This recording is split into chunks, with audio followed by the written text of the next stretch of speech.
Weight loss सिरीजमध्ये आज आपण नाचणीचा उपमा बनवतो आहे. वजन कमी करत असताना नेमकं काय खावं, किती खावं हेच कळत नाही, हो ना? हा नाचणीचा उपमा आपल्या रेग्युलर उपमापेक्षा खूप पौष्टिक आहे. कारण यामध्ये नाचणी व्यतिरिक्त भरपूर भाज्याही घातलेल्या आहे, नट्ससुद्धा घातलेले आहे आणि त्याचबरोबर प्रोटीनसुद्धा घातलेलं आहे. फक्त वेट लॉससाठीच नाही तर वाढत्या वयांच्या मुलांसाठी नाचणी ही भरपूर पौष्टिक असते. कारण यामध्ये कॅल्शियम दुधापेक्षा जास्त प्रमाणात असतं आणि आयरनसुद्धा असतं. आणि चवीला म्हणाल ना तर तुम्ही स्वतः एकदा ट्राय करून बघा. तुम्ही रेग्युलर उपमा कधीच खाणार नाही, एवढा हा चविष्ट लागतो. तर काही बेसिक भाज्या मी इथे चिरून घेतलेल्या आहे. कढईमध्ये 1 ते 2 चमचे तेल गरम करायचं. यामध्ये आता 1 छोटा चमचा बिना सालीची उडदाची डाळ घालायची, डाळवा घालायचा आणि शेंगदाणे घालायचे. उडदाच्या डाळीमध्ये, डाळव्यामध्ये आणि शेंगदाण्यामध्ये प्रोटीन जास्त प्रमाणात असतं. तुम्ही इथे डाळव्याच्या ऐवजी चणा डाळसुद्धा घालू शकता, पण ती कचकच लागते म्हणून मी नाही घातलेली. आता यामध्ये 1 चमचा घालायचा आहे बारीक चिरलेला लसूण आणि 1 चमचा बारीक तुकडे करून आलं घातलेलं आहे. यानंतर बारीक चिरलेल्या हिरव्या मिरच्या घालायच्या. मुलांसाठी बनवत असाल तर तुम्ही मिरच्या स्किप करू शकता. आता यामध्ये 2 मध्यम आकाराचे चिरलेले कांदे घालायचे आहे. कांदा भरपूर प्रमाणात घालायचा, छान चव येते. आणि यानंतर इथे मी नट्स घातलेले आहे, ते म्हणजे काजू घातलेले आहे. तुम्ही बदामचे कापही घालू शकता. आता यामध्ये आपल्याला गाजर घालायचं आहे, तर गाजर मी थोडा जास्त प्रमाणात घालते आहे. तुम्हाला नसेल आवडत तर कमी प्रमाणात घालू शकता. सिमला मिरचीचा अगदी छोटा तुकडा मी बारीक चिरून घातलेला आहे. यानंतर मोहरी आणि जिरे घालायचं. छान तडतडायला लागलं की सर्व मिसळून घ्यायचं आणि भाज्या हलक्याशा सॉफ्ट होईपर्यंत शिजवायच्या आहे. खूप जास्त यातलं मॉइश्चर निघून जायला नको. भाज्या ज्युसी असतील ना तर उपम्यामध्ये छान लागतात. यामध्ये कढीपत्ता घालायचा, सुकलेल्या लाल मिरच्या हव्या असेल तर घाला किंवा स्किप करू शकता. भाज्या थोड्या मध्यम आचेवर परतून झाल्या की गॅसची फ्लेम लो करायची. कारण यामध्ये आपल्याला अर्धा कप घालायचा आहे दलिया. हिंदीमध्ये याला दलिया म्हणतात, इंग्लिशमध्ये ब्रोकन बीट म्हणतात आणि मराठीमध्ये लापसी रवा म्हणतात. हा मी अर्धा कप घालते आहे. आपण जो रेग्युलर पांढरा रवा वापरतो ते नुसतं कार्बोहायड्रेट असतात, कारण त्यातली साल काढून टाकलेली असते आणि त्यामध्ये फायबरचं प्रमाण अजिबात नसतं. लापसी रव्यामध्ये सुद्धा कार्बोहायड्रेट असतात, पण त्याचबरोबर फायबरसुद्धा जास्त प्रमाणात असतं.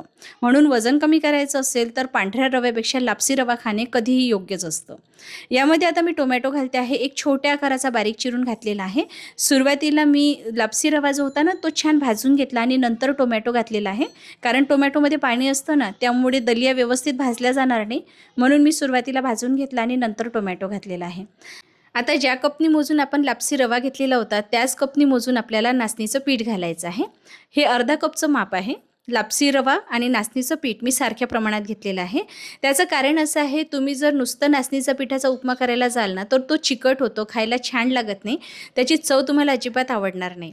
पण जर तुम्ही लापसी रवा यामध्ये मिसळाल ना तर यामुळे याची चवसुद्धा खूप छान येते आणि टेक्स्चरसुद्धा मस्त येतं. खूप चिकट चिकट असा उपमा तयार होणार नाही. आता मध्यम आचेवर आपल्याला हे छान 5-1 मिनिटासाठी भाजून घ्यायचं आहे. आता इथे जे मेजरमेंट मी घेतलं आहे ते 1 कपचं आहे. तर याने मोजून मी 3 कप कडकडीत गरम पाणी घालते आहे. तर 1 कप आपलं संपूर्ण प्रमाण होतं, त्यासाठी मी 3 कप पाणी वापरलेलं आहे. म्हणजे 1च 3 असं प्रमाण वापरायचं आहे. सुरुवातीला हे जास्तीचं पाणी आटेस्तोवर आपल्याला हाय फ्लेमवरच याला चालवत राहायचं आहे. एकदा याचं पाणी आटायला लागलं की नंतर आपण मीडियम टू लो फ्लेमवर झाकण ठेवून थोड्या वेळाला शिजवून घेणार आहोत. कारण नाचणीचं पीठ तर आपण भाजून घेतलेलं होतं, त्यामुळे शिजायला फारसा वेळ लागणार नाही. पण जो लापसी रवा असतो ना त्याचं टेक्स्चर नॉर्मल रव्यापेक्षा हे दाणेदार असतं, त्यामुळे शिजायला नॉर्मल रव्यापेक्षा थोडासा जास्त वेळ लागतो. म्हणून आपल्याला इथे पाणीसुद्धा जास्त घालावं लागलेलं आहे. आता जरी तुम्हाला हा पाणी पाणी दिसत असला ना तरीसुद्धा पाणी आटल्यानंतर हलकासा गार झाला ना की हा मोकळा व्हायला लागतो. तसाही हा उपमा थोडा रसरशीत असेल ना तर चवीला खूप मस्त लागतो. बघा आता याचं पाणी आटायला लागलेलं आहे. सर्वात शेवटी आपल्याला यामध्ये मीठ घालायचं आहे. सुरुवातीला मीठ घालू नका, तुम्हाला अंदाज येणार नाही आणि मग मीठ जास्त होऊन जाईल. त्यामुळे सर्वात शेवटी मीठ घालायचं जेव्हा याचं पाणी आटलं जाईल. बघा आता याची कन्सिस्टन्सी पिठल्यासारखी दिसते आहे ना. झाकण लावायचं, गॅस मीडियम फ्लेमवर ठेवायचा आणि मध्ये मध्ये चालवत राहायचं आहे. हळूहळू याचं पाणी कमी व्हायला लागतं. मी मध्ये मध्ये याला चालवत राहून 5-1 मिनिटासाठी शिजवून घेतलेलं होतं.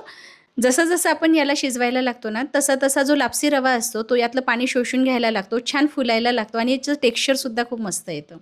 मी यामध्ये फ्रोझन मटार घालते आहे, असेल तर घाला, स्किप करू शकता. आता बघा उपम्याचा रंग बघा आणि टेक्स्चर बघा किती मस्त आलेला आहे. यामध्ये आता चिरलेली कोथिंबीर घालते आहे. गरम गरम असताना हा थोडा असा लपलपीत दिसतो, पण वेट लॉससाठी ना कधीही असं लपलपीत अन्न खाणं जास्त योग्य असतं. कोरडं अन्न खाल्लं तर ते खूप जास्त प्रमाणात खाल्लं जातं, पण जेव्हा आपण असं लपलपीत अन्न खातो ना, तर ते आपण कमी प्रमाणामध्येच खातो, कारण पोट भरल्यासारखं होतं. बघा इथे आता जेव्हा मी सर्व करते आहे, तेव्हा याचं टेक्स्चर खूप छान मोकळं दिसते आहे, गडेदार दिसते आहे. यासोबत तुम्ही कुठलीही साऊथ इंडियन स्टाईल चटणी बनवू शकता, खूप मस्त लागते या उपम्याबरोबर. असा नाचणीचा उपमा तुम्ही लहान मुलांना टिफिन बॉक्समध्ये सुद्धा देऊ शकता. जर तुम्हाला वजन कमी करायचं असेल तर सकाळच्या ब्रेकफास्टसाठी सुद्धा खाता येईल. दुपारी लंचमध्ये जर तुम्हाला हलकं-फुलकं खायचं असेल तरीसुद्धा हा उपमा बेस्ट आहे आणि रात्रीसुद्धा खाऊ शकता, कारण हा पचायलासुद्धा हलका आहे. चवीला तर मस्तच लागतो, नक्की ट्राय करून बघा. आणि हो, मी एक नवीन सिरीज सुरू करण्याचा विचार करत होते, म्हणजे 7 दिवसाचा वेट लॉस डाएट प्लॅन. करायचा का सुरू? कमेंट करून सांगा.